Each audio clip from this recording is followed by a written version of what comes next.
is the Two Marketeers podcast, where hosts and marketing experts Sean Patrick and Lindsay Waugh seek to uncover what makes brands so powerful in how they impact modern society and culture. Two Marketeers, they've got a podcast, the Two Marketeers podcast. Welcome back, Marketeers. As we jump into part 2 of this episode, where Lindsay and I talk about the documentary Kill Your Darlings, the current and future state of the advertising industry. Picking up where we left off in part 1, Lindsay and I continue our conversation talking about what we think are some flaws in the current advertising model and what we think might be ways of fixing them. I mean, it's opinion, but have a listen and you decide. I always had a major problem with that, like having the warm bum in the seat be the one who has to do the work. Like for me, that's one of the biggest issues in the industry is that people have jobs. Like I think that for me is such a problem because true. You're on a salary, you're on a team, you have a cost associated with you. So because work comes in the door, the person who has cost associated them better be doing something. They better be doing the most amount they can possibly do for the money that they're getting paid. So they're working midnights, they're working weekends before they'll bring in another body. But also, who said that person was the right person to be consulting on this problem, you know? Who made that decision?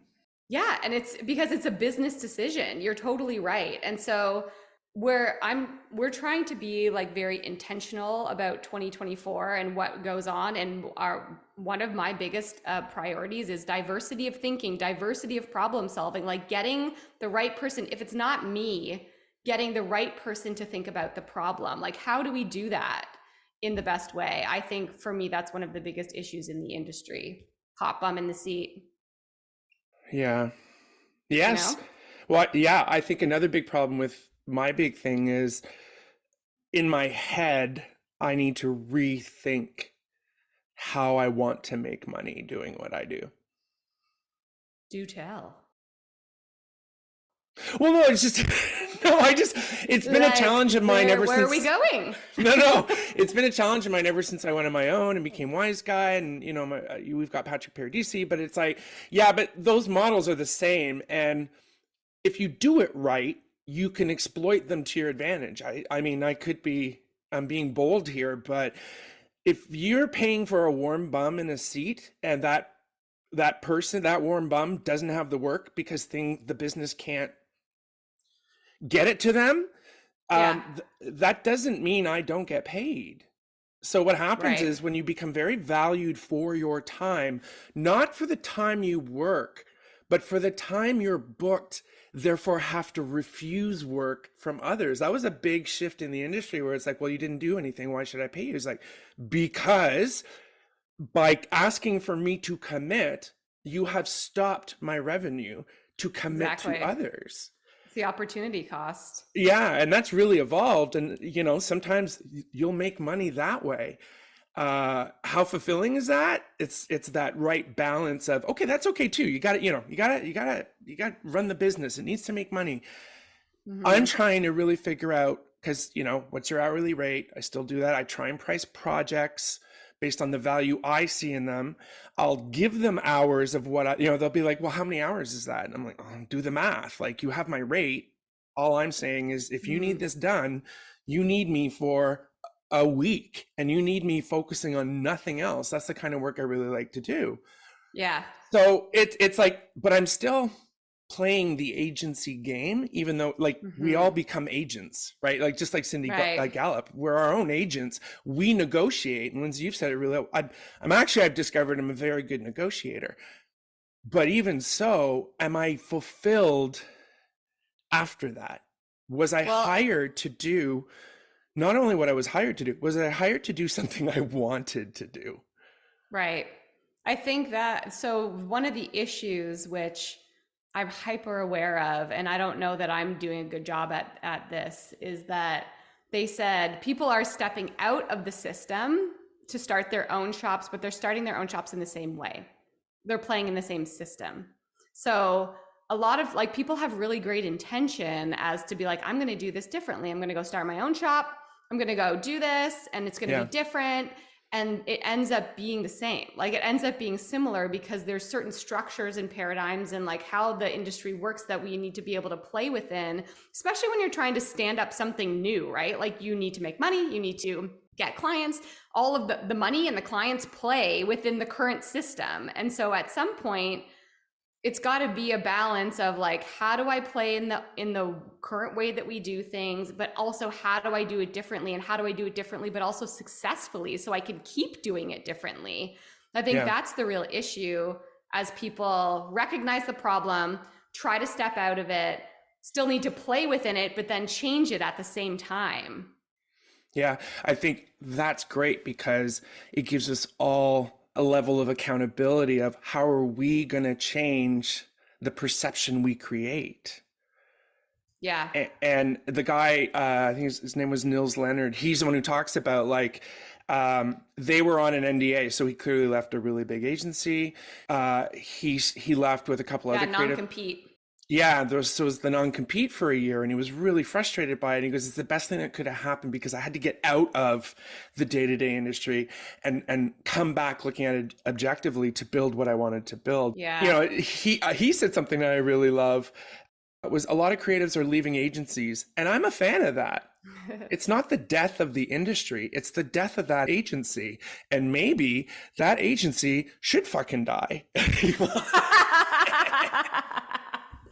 I was dying. I was like, maybe, like, good on him. Yeah. What was good about that is let's have hope that if creatives can take hold of it and protect it ourselves, it's our job to protect. And that's exactly what a lot of them have done. It can be a wonderful thing.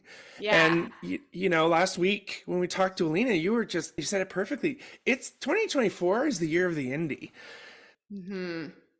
I feel like there's going to be the shifts that need to happen, and those shifts are going to happen by non-public organizations, by companies that aren't part of a bottom line, that companies are about, you know, the key part of the reward is fulfillment. So you know, the pay is the result of being your best.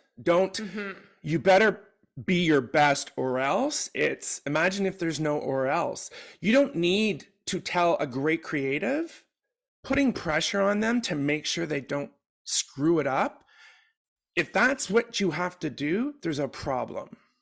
Because we as creatives want to solve problems. It's how our creativity thrives. In solving that problem, in every step of the process, asking questions, trying, obsessed with figuring out. And that problem cannot be because the client is paying for it. Right.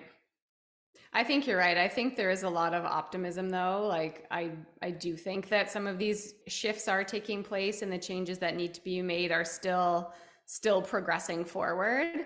And I just loved how they ended everything because, like I said before, that one quote of, we can make the industry that we wish we worked in. I literally wrote this down on a Post-it note, now have it on my monitor, this next quote. They said, enjoy the ride. One day you'll miss the moment you are starting when anything is possible.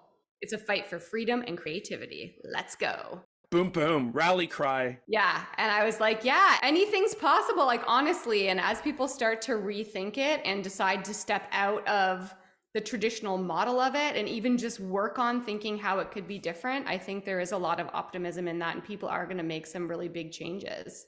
Yeah, there's a couple things like that Jessica person. She says, at the end of the day, I don't pick the agency. I pick the individuals.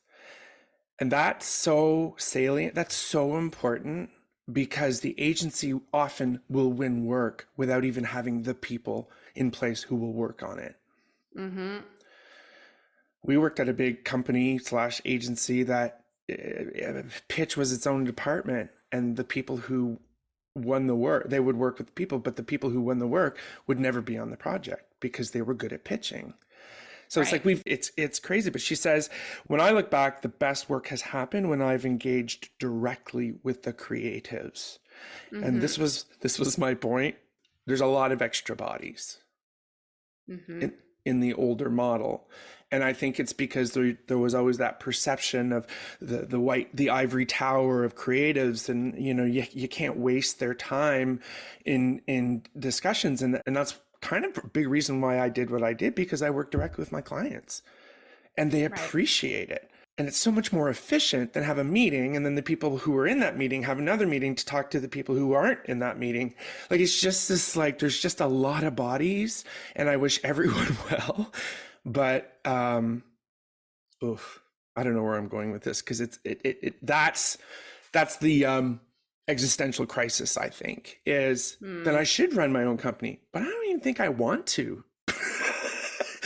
Well, it's tricky because like a lot of times you leave a company because you want things to be different, and then you want to start to do it your own way, and largely that's because of the work, not because of running a company. So then you end up running a company when really you're in it for the work and the relationship. So that's also where it kind of gets tricky. And like, how do you build a different company when you're really in it for the work? Like, almost like business and Yeah. creative, you do it quite well in that you're very good at both the business and the creative side of things, but it's not everyone's forte to be a creative and run a business. It's also very difficult for me at times, because, like, I was just out with a friend last week, and they're a big CEO at a company, and he just says, "Do you do websites?" And it took everything I had to be like, "That's not a." I said, "That's not To a not question." like Like, oh, buddy. But it's to say, I say no. I don't think I realize how much I say no, often to what could be arguably the demise of my business's bottom line. But I also have made the decision that for now, the bottom line is fine. I'm giving myself the freedom to really figure out, like, to live what these people are saying. Listen, I'm not winning awards. I'm still a guy working by myself. I have this podcast to keep Lindsay annoyed, but it's like something's going to happen, and I think it's starting to happen. yeah. I hope. That Karen from Lyft said something. She says, do you think the agents, what do you think will happen with the agency? Do you think the agency model will continue? And she says, she pauses. She heads up, I think, brand at Lyft. She says there will always be some shape of making money by providing creative services. Yeah. That's all I'm gonna say. So come on, people, show us what that looks like. I know, that's where in the beginning when he says like the industry will go away, like maybe he didn't say like as we know it today. So I'm like, yeah, maybe parts of what we do now will be gone, but the industry will not be gone. Yeah. Do you have any other final quotes in there that you wanted to bring forward? Let me see. One, just a lovely man at the end, and his name is Fernando Machado, and he's Activision Blizzard, and he said, and this is where it's like one of the last scenes, and he says, as a client, okay, so he's a client, I try my best to protect the ideas, and he understands his role. He even goes on to say, to be ready to die on the sword of a good idea, and I'm like, there it is. Yeah. And that's what we're talking about. Clients and agencies and like all the buyers of our services in this documentary are saying, once you get that sort of business model out of the way, all I want to do is work with really smart, creative people. That's all they want. And so that was a real sort of like, God bless him. And I think you've talked about clients that you've had. You're like, there's a new kind of client out there that truly, although those budgets are coming down, that's just the way it is. So how do we be smarter? And our clients need to be smarter about how you use those budgets. Yeah. I think a big role of creative people, and this is a massive gap, I think, on the client side and in like marketing roles in brands and businesses, is the ability to evaluate a creative idea. So I think a lot of times marketing people at businesses and brands And also, people within agencies who may not be the creative teams aren't taught how to evaluate creative ideas. I was never taught how to evaluate creative ideas. It's something that you learn, something that I learned as you go through the years of your career. So, like 15 years later, when you've seen 15 years worth of ideas, you really start to be able to be like, this is what a good idea looks like. And this is how a good idea lines back up to strategy so it can fulfill goals. And this is how you massage great ideas to be effective ideas. But who's teaching people how to evaluate creative ideas? Who's teaching people what a good idea looks like? When this person says, I protect the ideas and I will die on the sword, how are people learning which ideas are worth protecting? I think a lot of the time, clients don't know what a good idea is, and they can't see where the idea came from or where it could possibly go, like the longevity of an idea and how it can like flex within an ecosystem and all of these different types of elements.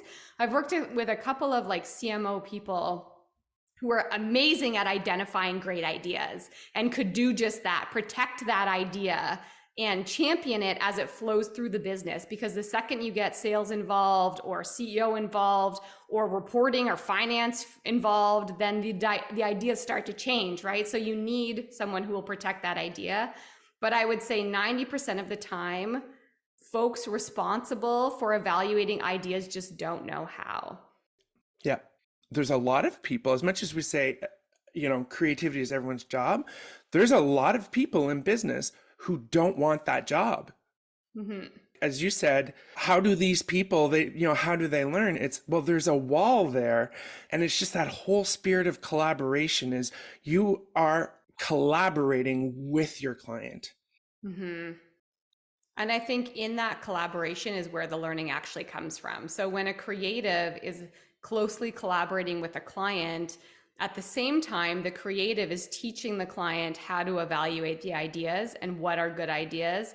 And the client is teaching the creative how ideas come to life in a business side, what they're responsible to do, what the ideas need to deliver on in order to show the value of marketing and of advertising in order to be able to continue like to do that work that drives effectiveness. So I think that collaboration actually, now that I think about it, and I never thought about it until you said that, is those moments when I've been really closely collaborating with clients is likely the times when I was helping to teach them how creative and strategy was going to land the idea for their business at the same time while they were teaching me how the ideas deliver effectiveness for the business.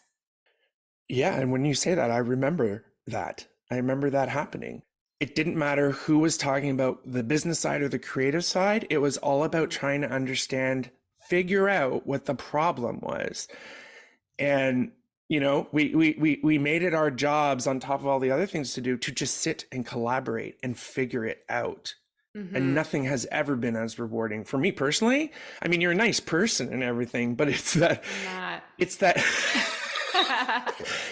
non-threatening relationship. It's a very vulnerable position, but when you get that and you earn that trust is unbreakable. Yeah, and that's what gets to the best work because it fulfills the creative and the business side in combination. And like Jessica Spence said, she's not paying for an agency. She's paying for the people that she's hiring, right? Those are the people who need to understand her business. And the whole idea is the agency model often just becomes this sort of mill or filter between the two of it makes money by just brokering the transaction, which is another business model, right? So we've talked about a lot of things. I think for me, the biggest learning is I did find it inspiring, but I found it inspiring towards starting on a journey. I don't know what the finish line looks like. It's just like, I know I'm creative. I've done this for a long time. I know I love what I do. I just need to keep doing what I love to do and something will work out. Yeah. Right? I think there are things going on in the industry worth changing by stepping out of it and trying to do things your own way. You're a part of what that change could be, whether you know what the right answer is or not. Yeah. And even as they said in the end, to enjoy the ride, like you're in by stepping out, by trying to do it differently, you are in the ride of like change that needs to happen. And it's just it's a cool spot to be in, because like they say, anything's possible if you just start to try to do it differently. Yeah, and I guess maybe that's why, like you said, you know, it was hard to watch the first time we saw it. It was too real. It was like, to me, it's like, yeah, she's 26, I'm 54, and I don't know the answer to her questions. But then, like you said, Lindsay, isn't that where I want to be? And I got to be like, yeah, I think I do. Yeah, great prompt to watch that. I love it. I've already shared it with multiple people. I want to watch. I think it's one of those things too, you'd watch it multiple times and get a lot of different things out of it. But yeah, check it out. We'll share the link in the notes, and I want to hear what other people take away from it too. I think the thing I watched it 4 times, and the simplest thing I come back with is, when you're creative, when you're identified as a creative, don't humble yourself when it comes to how business works. We think business is so complicated, and it's really not. Yeah. And I think that's why we see business as how a lot of the business run today. And it is so fucking complicated. But really, when it's like, what if I did what I do and just got paid for that? And you'll figure it out. It's possible. And who knows what models will come out. I think I'm one of those people where I'm like, I can't wait till someone figures it out so then I can just use theirs. What does it say? Stand on the shoulder of giants? Stand on the shoulders of giants. So come on, giants, step up. Yeah. Anyways, thanks, Lindsay. Big conversation. Thank you. That was a really fun topic. And we'll see you next time. Bye, everybody. Bye, everybody. Have a great day. Thanks for listening to the Two Marketeers podcast. New episodes launch every 2 weeks. Find the Two Marketeers podcast on Apple Podcasts, Amazon Music, or wherever you like to listen. And be sure to rate and subscribe. Listen on our website, thetwomarketeers.ca, or you can ask Alexa to play the Two Marketeers podcast. Want to keep in touch? Follow the Two Marketeers on LinkedIn or at Two Marketeers on TikTok. We've always got something to share.